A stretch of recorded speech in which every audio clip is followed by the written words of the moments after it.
Hello friends, एक बार फिर से आपका अपने यूट्यूब चैनल एग्री सफलता में स्वागत है। बीएससी एग्रीकल्चर एंट्रेंस एग्जाम के लिए हमने किसान सीरीज लॉन्च की है, जो खास करके डीडीयू यूनिवर्सिटी के लिए है और भी जो यूनिवर्सिटीज़ हैं उनके एंट्रेंस एग्जाम में ये क्वेश्चन हेल्पफुल रहेंगे। प्लेलिस्ट को पूरा चैनल पे विजिट करके देखें, डिस्क्रिप्शन बॉक्स में लिंक भी मिल जाएगा। चैनल पे विजिट करेंगे तो वहाँ बना हुआ है, उसको ध्यान से देख लें, अच्छे से रिवाइज कर लें। काफ़ी क्वेश्चन आपको वहाँ से मिलने वाले हैं और चैनल को तुरंत सब्सक्राइब करें। डीडीयू से रिलेटेड कोई भी अपडेट आपको सबसे पहले मिलेगी।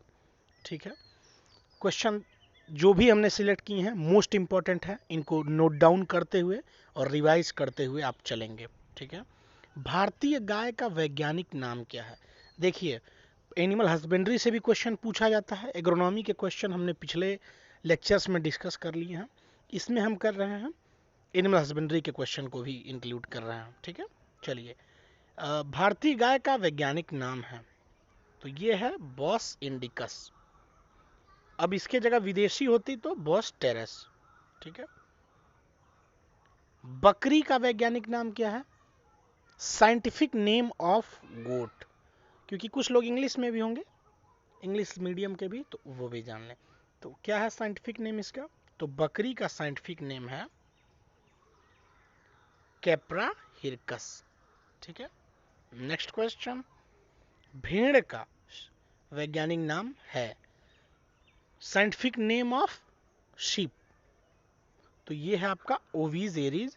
और ध्यान दीजिए यहाँ पे कैप्रा हिरकस बकरी का है, बॉस इंडिकस गाय का है, देसी गाय का है। भैंस का वैज्ञानिक नाम क्या है? Scientific name of buffalo is, question English में भी मैं एक बार बोल दे रहा हूँ। तो ये क्या है? कैप्रा हिरकस बकरी का है, ओवीज एरीज भेड़ का है, मैंने आपको पहले ही बताया। ऑल ऑफ द अबव हो नहीं सकता है, यहाँ पे आंसर आपका होगा बुबेलस बुवेलिस।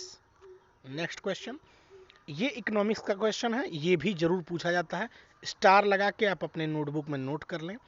देखिए, जो भी हम क्वेश्चन डिस्कस कर रहे हैं किसान सीरीज में, वो हमने अनुभव के आधार पे और बहुत सारे इंट्रेंस एग्जाम के पेपर को एनालाइज करके बनाया है, तो ये बहुत हेल्पफुल होगा। और टाइम बहुत कम बचा है, तो आप पूरी मेहनत करिए ताकि आपका इंट्रेंस एग्जाम क्रैक हो जाए।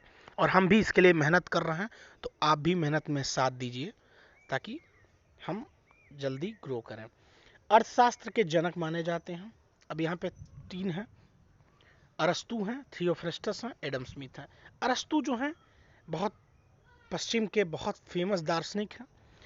थियोफ्रेस्टस जो हैं वो बॉटनी के जनक हैं। एडम स्मिथ इसका राइट आंसर है, इकोनॉमिक्स के फादर माने जाते हैं। ब्लांचिंग किस फसल से संबंधित है? ठीक है, ब्लांचिंग, तो ब्लांचिंग जो है ये आपका फूल गोभी से संबंधित है। ब्लांचिंग ये होती है कि धूप से बचाने के लिए, जो अल्ट्रावायलेट रेज से बचाने के लिए फूल गोभी को ढक देते हैं घास फूस की सहायता से, तो उसको कहते हैं ब्लांचिंग। थिनिंग किस फसल से संबंधित है? तो ये है आपका सरसों से।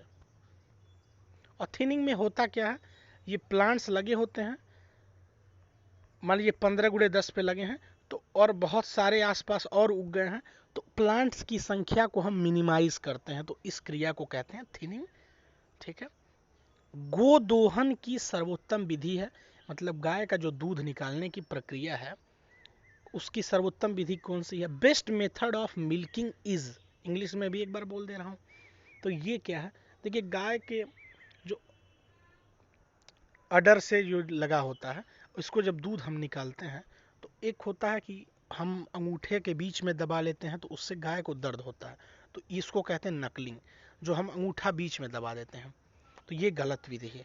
चुटकी विधि जब बहुत छोटे आकार का रहता है तब होता है। और फिस्टिंग मतलब पूर्ण हस्त विधि हिंदी में बोलते हैं इसको, ये आरामदायक है और ये बेस्ट मेथड है, तो ये इसका राइट आंसर हो जाएगा। ये सारे क्वेश्चन आप नोट करते रहिए। गाय का गर्भकाल कितने दिन का होता है? ठीक है, प्रेगनेंसी पीरियड ऑफ काऊ कितने दिन का होता है? तो एग्जैक्ट जो आंसर है 284 दिन का है। लेकिन एक चीज आपको यहाँ पे मैं बता दूं कि कहीं कहीं हो सकता है 280 दे दे, 282 दे दें, तो वो आपको ध्यान रहना पड़ेगा। 84 के आसपास का जो भी डाटा मिले, 84 मिले तो 84 लगाइएगा, नहीं तो आसपास का जो भी मिले मार दीजिएगा आप। ठीक। भैंस का गर्भकाल कितने दिन का होता है? Pregnancy period of buffalo is क्या है, कितने दिन का है? तो ये आपका होता है 310 दिन। इसमें भी आपको ध्यान देना पड़ेगा, 300 के आसपास जो होगा वो आपका राइट आंसर होगा।